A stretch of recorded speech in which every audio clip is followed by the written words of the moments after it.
Passamos agora à exposição da palavra. Convido os irmãos a abrirem suas Bíblias em Filipenses capítulo 1, versículos 27 a 30. Filipenses capítulo 1, versículos 27 a 30. Eu preparei o sermão em outra versão, então talvez quando a gente for ler aqui em um outro momento, vocês sintam uma certa diferença. Nós temos trabalhado na primeira igreja com a versão NAA, e vocês têm permanecido com a ARA, mas o pastor já deixou tudo prontinho aqui, a Bíblia já aberta no texto, letra grande, gostei aqui.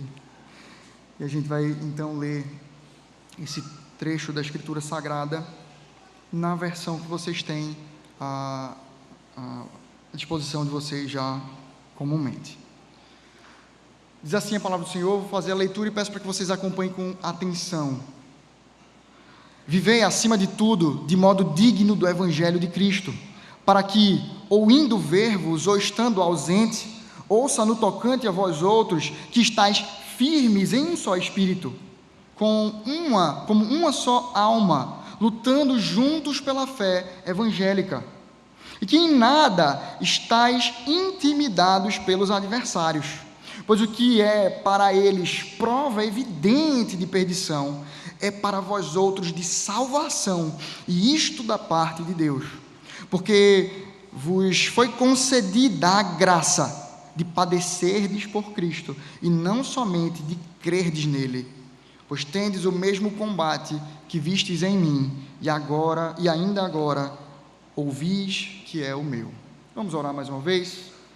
Santo e eterno Deus, obrigado, Pai, por mais um dia do Senhor, onde voltamos à tua casa, reunindo as nossas famílias diante da família maior, a qual o Senhor nos faz pertencer, a família de Deus em Cristo Jesus. Obrigado, Deus, porque podemos voltar à tua casa para sermos alimentados pela tua palavra, porque o Senhor alegou, preservando e dando até nós, inspirando homens santos, por parte do teu Santo Espírito, para que ela chegasse até nós e fosse para nós como alimento espiritual, nos fazendo conhecer de Cristo, expectar, esperar a sua volta gloriosa, para buscar todo aquele que nele crê, a tua igreja. Te peço, Senhor, que, iluminado pelo teu Santo Espírito, conduza a mim, miserável pecador, carente da tua graça, porém vocacionado por ti, para a pregação da palavra, para me debruçar na Escritura. Me utiliza, Senhor, para o teu inteiro agrado. Fala através de mim. Por isso, também abre o ouvido da tua igreja, quer seja aquele já convertido ao teu nome, quer seja aquele que o Senhor quer despertar para o nome de Cristo. Faze-o ouvir a tua palavra e aplica em cada coração, no nome santo e poderoso de Cristo Jesus.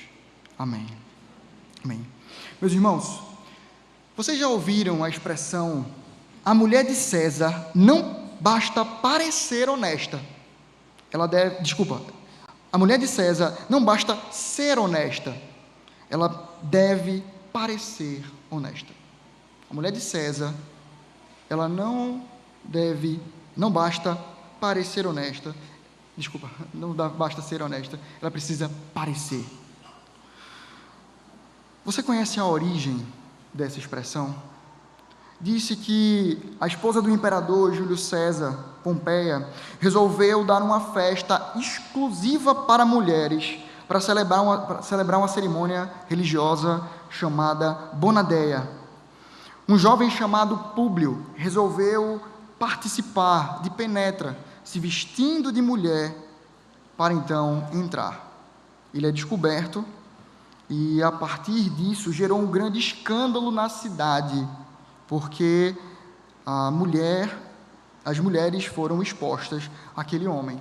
Isso fez com que Júlio César abandonasse Pompeia, sob a alegação de que minha esposa não deve estar nem mesmo sob suspeita.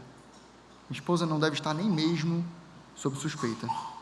César, sendo o imperador de Roma, considerava que existia um modo digno de que sua esposa se portasse e vivesse perante o seu lado, de forma semelhante, não igual. A igreja, como noiva de Cristo, é chamada a viver de modo digno do seu Senhor e marido. Nós percebemos então que para estar juntos ao Pai, somos chamados a viver como Cristo, o Filho.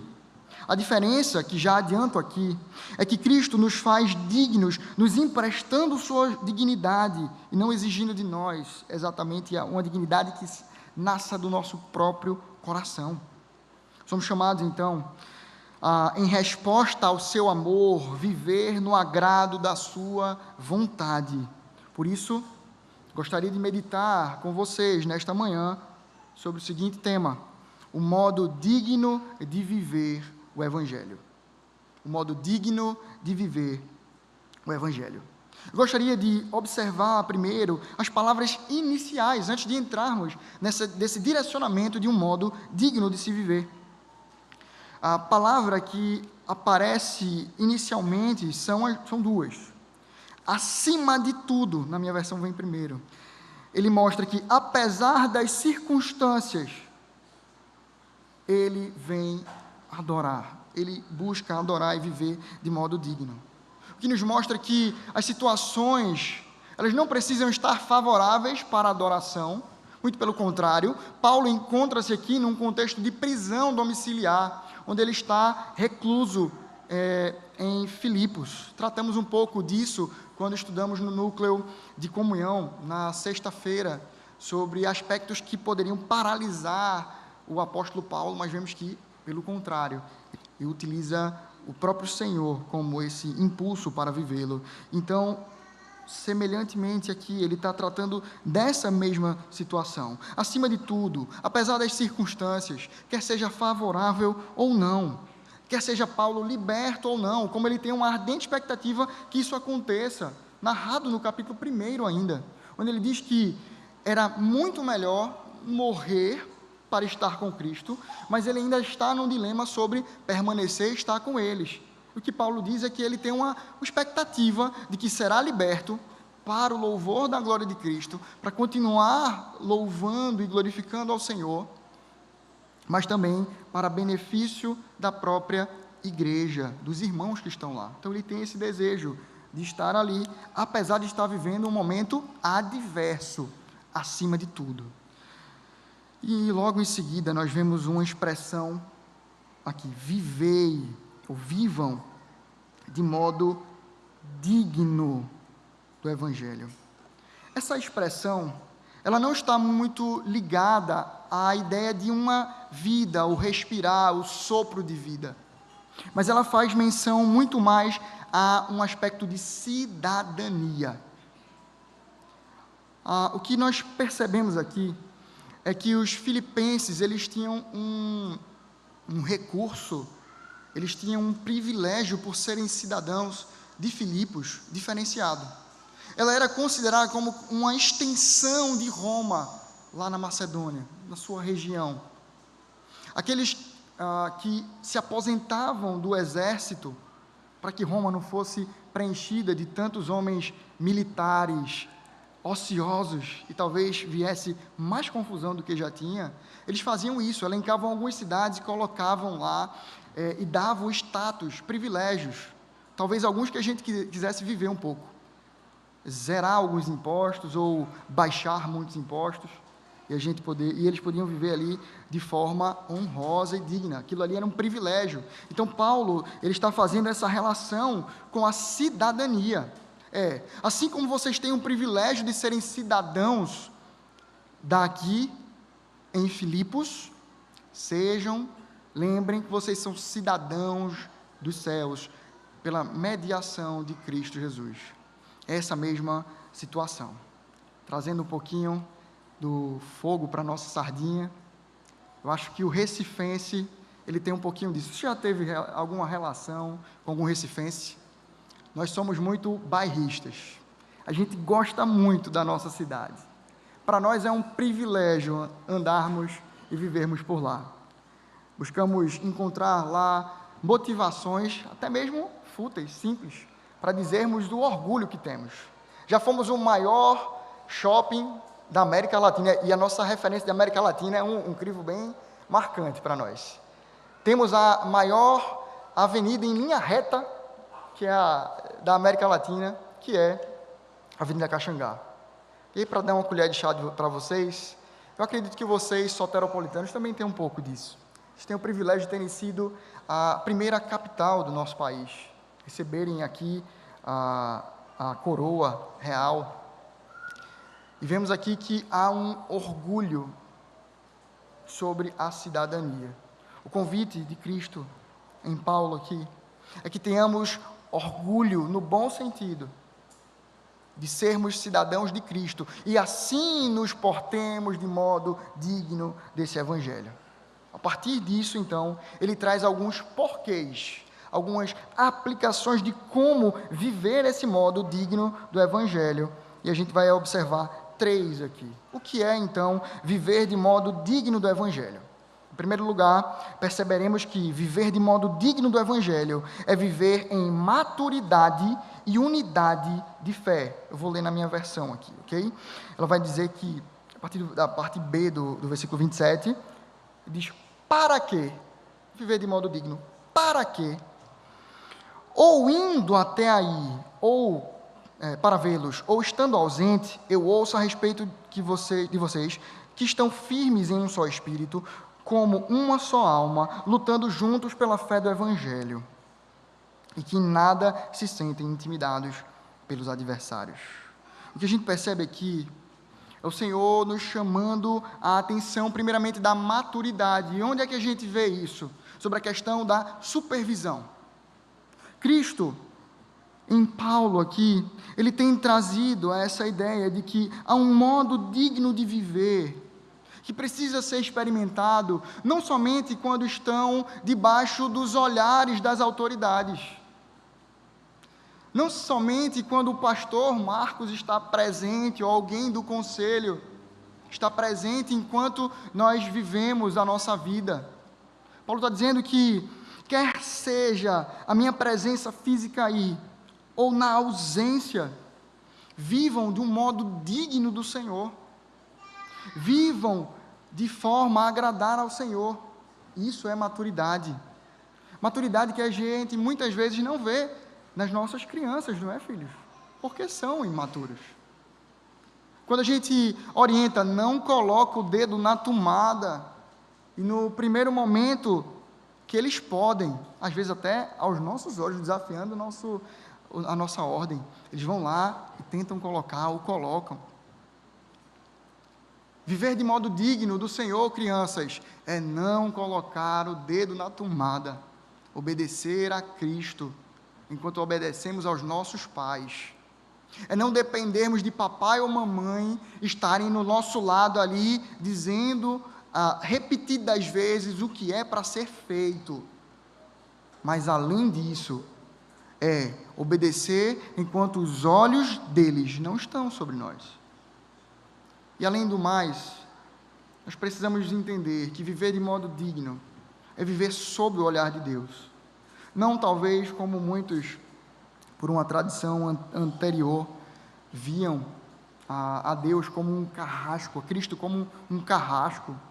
Imagens de sofrimento que a minha particular lembrança do tempo anterior à conversão traziam medo daquele Cristo cravado na cruz.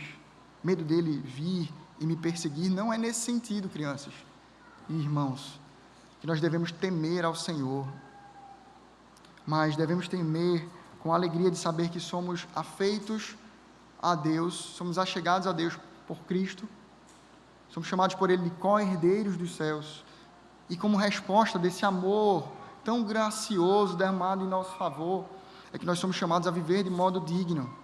E aí sim, entender que os olhos do Senhor estão sobre nós.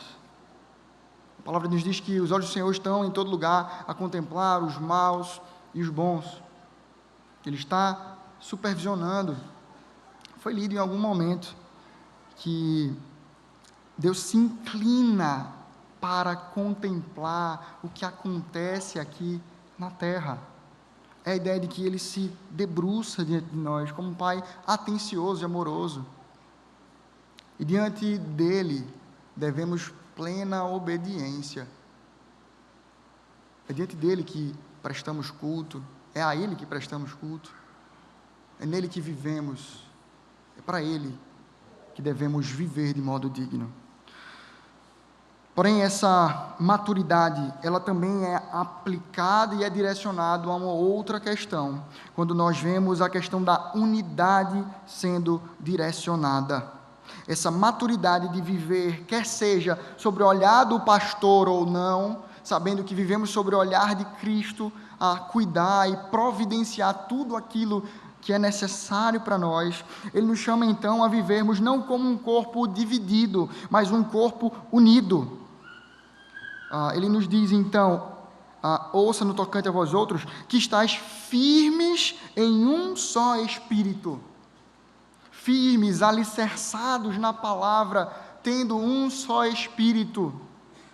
O Senhor não tem vários espíritos que Ele coloca em cada um dos seus eleitos, mas é um único Espírito Santo de Deus, pessoa da Trindade Santa, que habita no meio dos seus, que habita no coração dos seus. E Ele nos faz viver em um só Espírito. Ele nos chama a uma unidade de fé. Unidade de fé essa tamanha e tão necessária, que é por meio dessa base de fé, muitas vezes, que dizemos quem é nosso irmão e quem não é nosso irmão. Quem não crê nas verdades fundamentais não pode ser considerado irmão, mas aqueles que creem, apesar de diferenças secundárias, consideramos estes irmãos. Nós observamos então aqui que nessa unidade de fé em Cristo Jesus, somos chamados a viver nesse mesmo Espírito, como uma só alma. Somos chamados então a viver no Senhor. A harmonia que nos é por referência, espelho, não é simplesmente a harmonia do casamento, que deve ser boa, mas que também deve se espelhar na primeira harmonia que encontramos na própria Trindade. A harmonia de habitar o Pai, o Filho e o Espírito Santo, três pessoas numa mesma essência em Deus. É essa a unidade de referência para vivermos. Somos pessoas diversas, de diversas culturas. Tem até pernambucano aqui no meio de vocês agora. E um pernambucano chorando lá atrás. Mas, além de tudo, somos chamados a viver um só Espírito em Cristo Jesus. Maturidade e unidade é o chamado do Senhor para vivermos de modo digno de adorá-lo. Estamos estudando sobre o modo digno de viver o Evangelho. Vimos em primeiro lugar que o modo digno de viver o Evangelho é viver em maturidade e unidade de fé. Em segundo lugar, vamos perceber que viver de modo digno do Evangelho é testemunhar de Cristo ao mundo. E percebemos isso a partir do versículo 28, na parte B, na verdade o versículo 28 todo, quando ele diz sobre, eu vou pegar um pouquinho do 27, ele diz, lutando juntos pela fé do Evangelho, e que em nada se sentem intimidados pelos adversários, pois o que para eles é prova evidente de perdição, para vocês é sinal de salvação, e isto da parte de Deus. Observamos então que ele nos chama a essa unidade para viver lutando pela fé evangélica, lutando por esse componente, esse único corpo de fé, lutando nessa unidade. E diante disso, ele nos chama a não nos acovardarmos ou não nos intimidarmos pelos adversários. Ele observa aqui de que, de fato, adversários se colocam diante de nós. O Senhor permite de que adversários se levantem, tomem assento diante de nós. Mas ele nos chama a não nos acovardarmos a estes.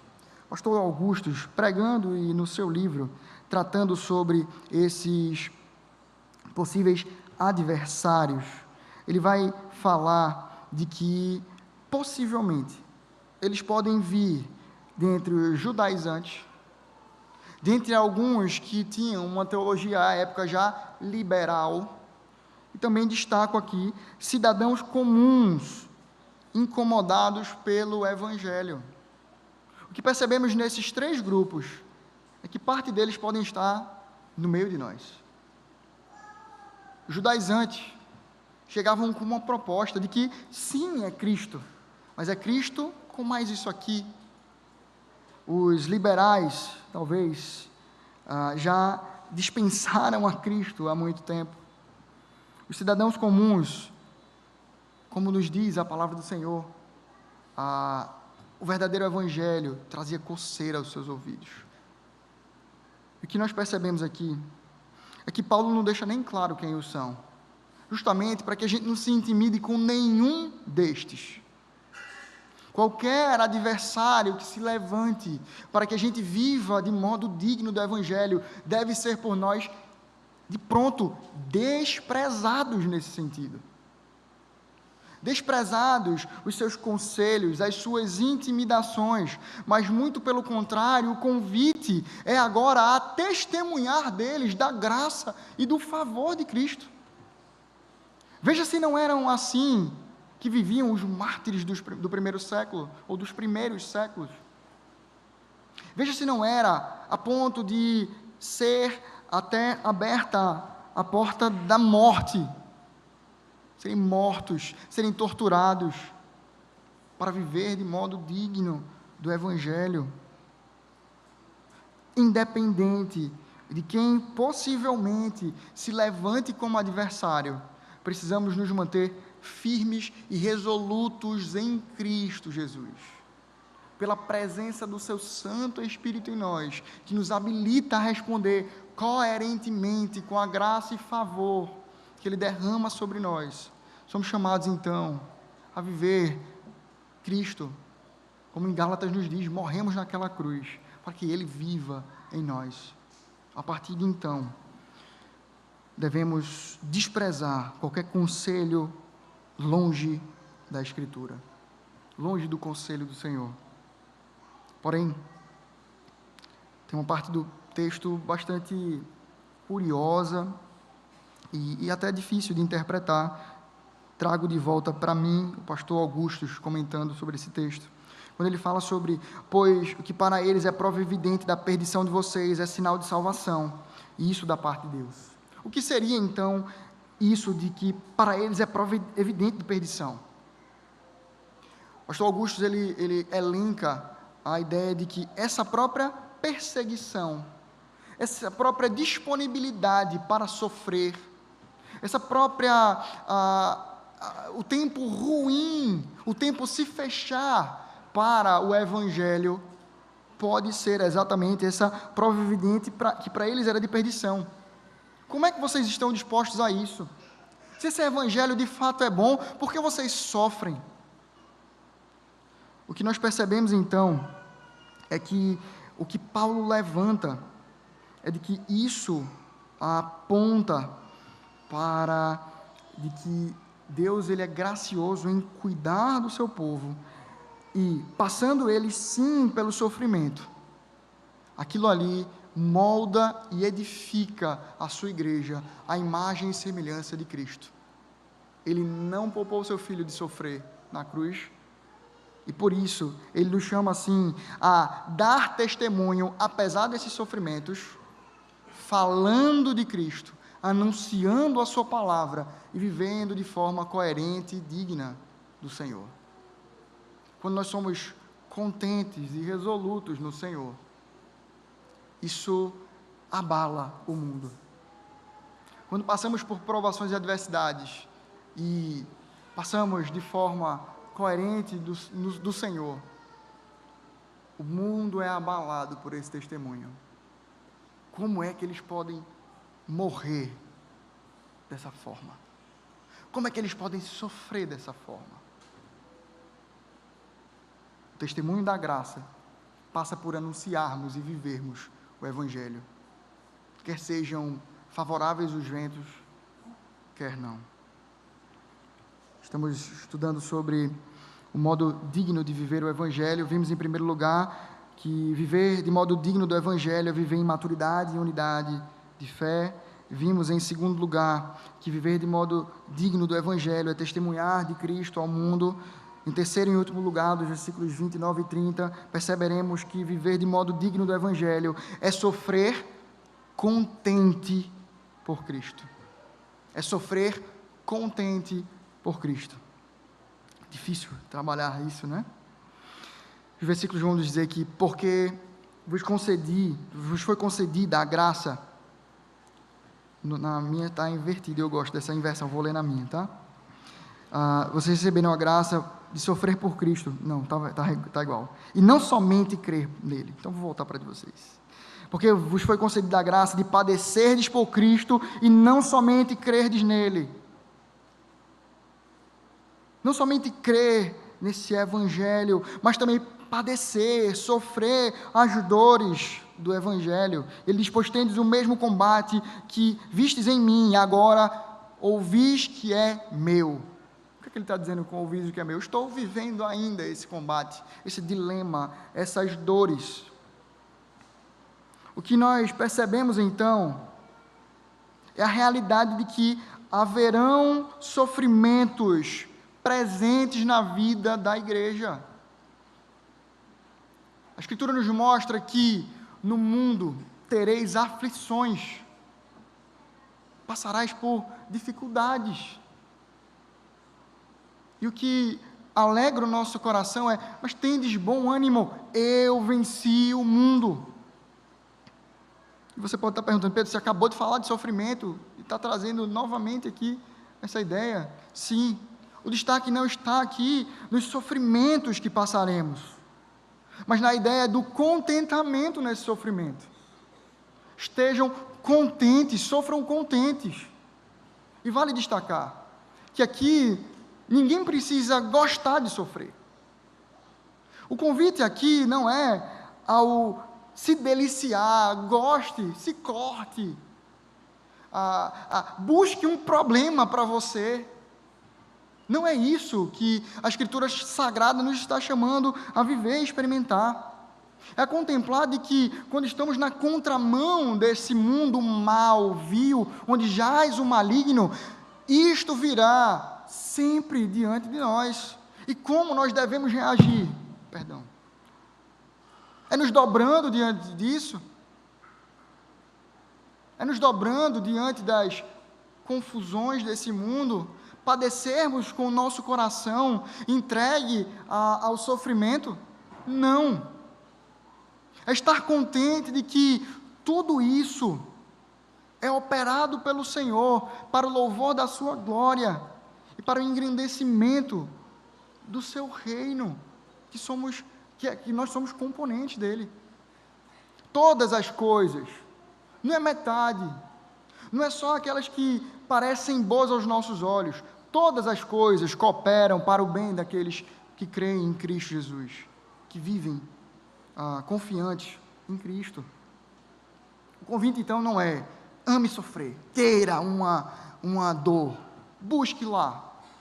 O convite é: suporte a dor com a graça anunciada pelo Evangelho, de que temos Cristo ao nosso lado. Somos chamados então a vivermos contentes. E Paulo aqui no versículo 30, ele dá uma palhinha de algo que é gostoso de viver, mesmo em meio ao sofrimento. Ele diz: pois tendes o mesmo combate que vistes em mim, e agora ouvis que é meu.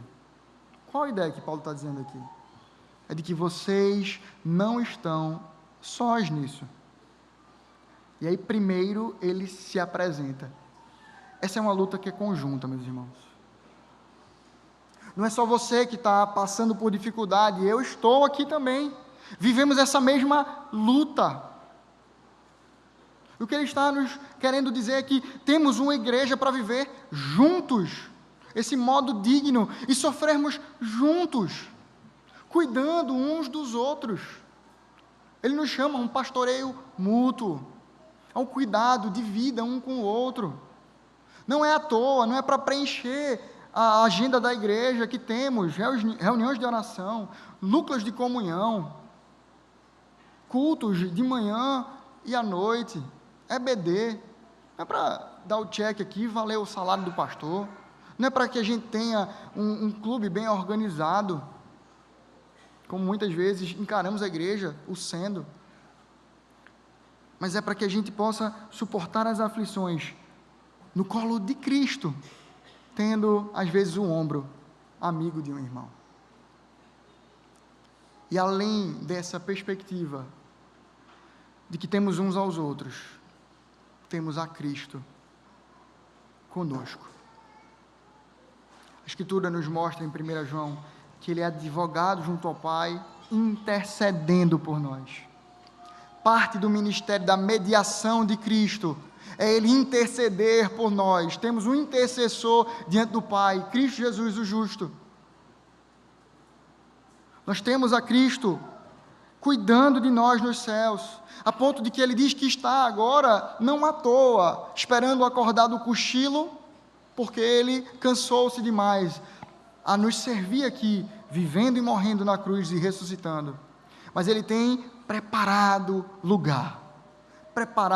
Recentemente, usei vocês numa ilustração sobre isso, lá na igreja, trabalhando com os adolescentes. E vou trazê-la aqui novamente. O abraço que tenho recebido de vocês é desde quando eu estou em Recife.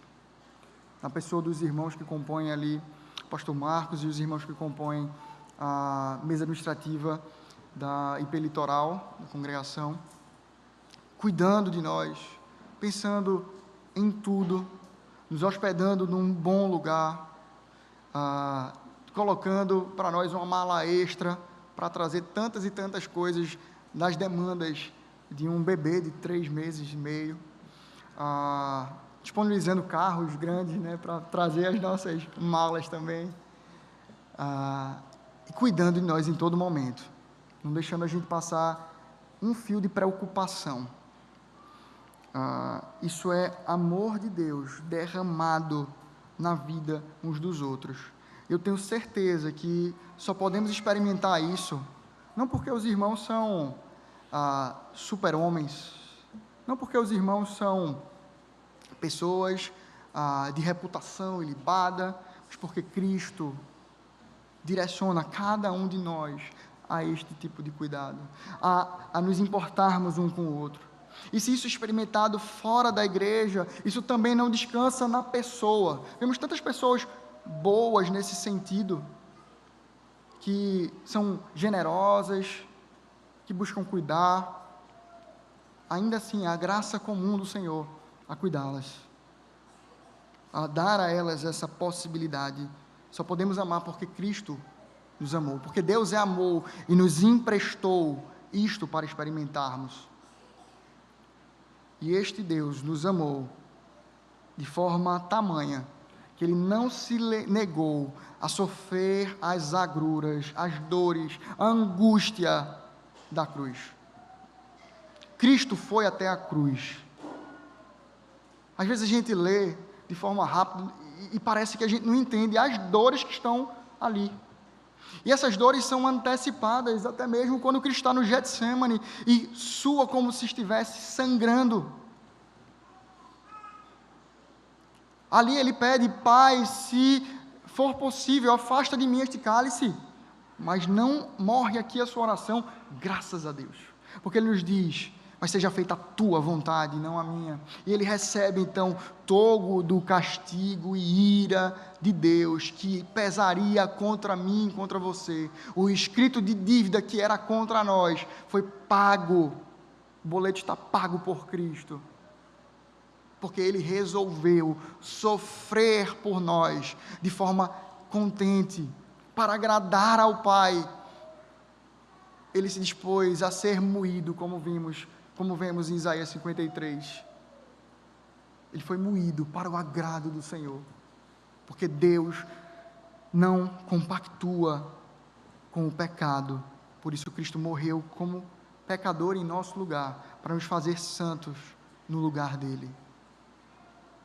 Isso é e deve ser motivação maior e tamanha para que vivamos de modo digno do nosso Senhor, porque Ele nos amou. Amemos a Ele de todo o coração.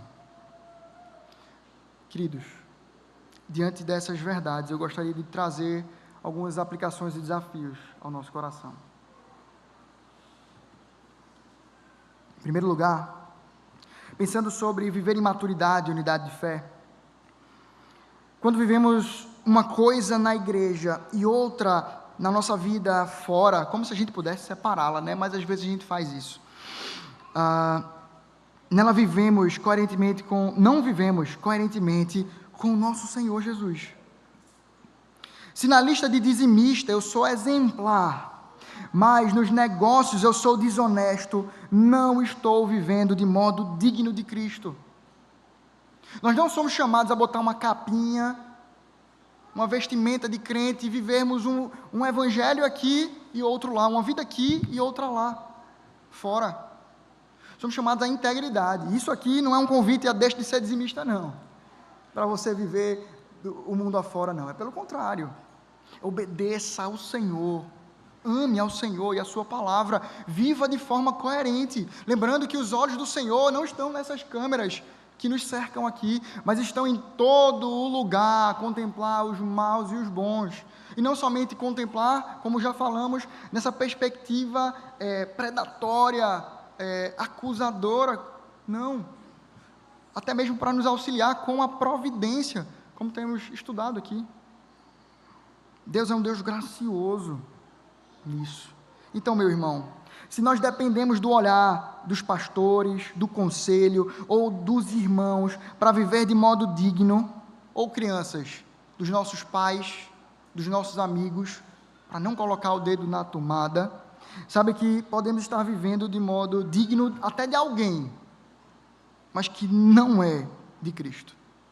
Podemos estar vivendo de modo digno do pastor Marcos, do conselho de Brotas, dos irmãos em Cristo, mas talvez não de Cristo. Talvez não de Cristo. Se estamos vivendo assim.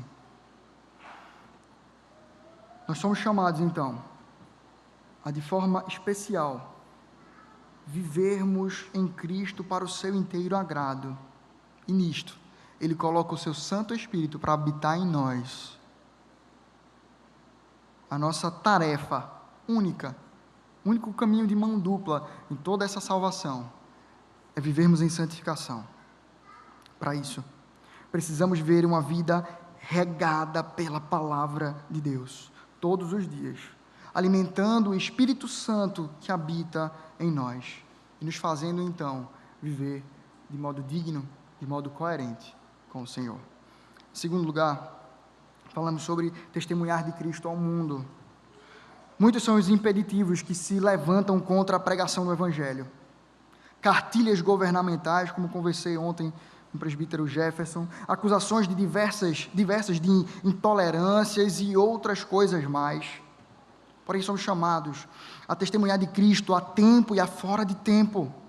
Sermos testemunhas dele nas pautas que defendemos e não nos curvarmos a este mundo idólatra, a este mundo em si mesmado, esse mundo egoísta. E sim, abrirmos a nossa boca para testemunhar da fé que temos, por exemplo, contra o aborto, contra o assassinato de crianças no ventre. Nós não devemos nos calar. Precisamos testemunhar da graça e da fé que Cristo nos deu.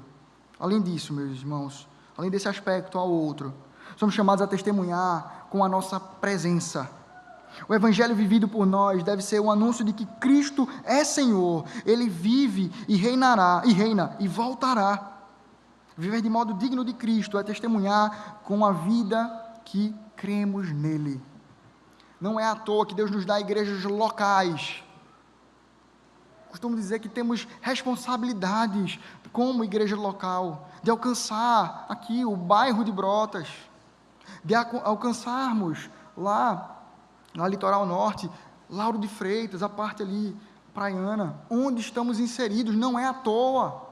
Estamos inseridos onde estamos inseridos para testemunhar, abrir a nossa boca e falar de um Cristo que morreu, ressuscitou para salvar um povo para si, para que eles vivam com Ele. Em terceiro e último lugar, falamos sobre sofrer contente por Cristo. Meus irmãos, nós somos criados muitas vezes com o lema de lutarmos para sermos felizes. Queremos a felicidade a todo custo e lutamos por ela. Por isso, trabalhamos além da conta do expediente para ganhar um pouco mais, para talvez alcançar uma promoção. Isso não é ilícito. Mas se fazemos essas coisas para que sejamos felizes, seremos verdadeiramente infelizes nesta terra. Porém, as Escrituras nos mostram que no mundo teremos essas aflições. O que nos alegra é que Cristo venceu o mundo, não para que passemos ilesos dessas dores. A certeza que Cristo venceu o mundo, ela nos leva a uma certeza de que sofreremos as agruras de seguir a Ele, de vivermos na contramão desse mundo, que odiou o nosso Senhor e certamente também nos odiará. Porém, somos chamados a sofrer com contentamento, tendo Cristo como nosso tesouro maior. E de que os outros tesouros e bênçãos que são conectadas a Cristo não devem tomar o espaço e o lugar dele como nosso tesouro, a ponto de que os salmistas dizem: único bem que tenho é o Senhor. Custe nossa paz, nosso conforto, custe nossa liberdade. Vivamos contentes em Cristo, disponíveis até mesmo a sofrer por Ele. Estejamos disponíveis a receber em nossa carne as marcas de Cristo. Irmãos, diferente de César, que somente pela desconfiança largou a Pompeia, Cristo, mesmo sabendo da nossa infidelidade, resolveu permanecer conosco e nos amar.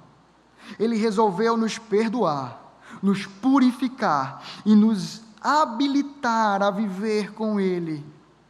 Diante disso, a nossa resposta a este amor glorioso deve ser de viver para o seu inteiro agrado e, por amor, então, viver do modo digno de Cristo. Que Deus nos abençoe e aplique a sua palavra aos nossos corações.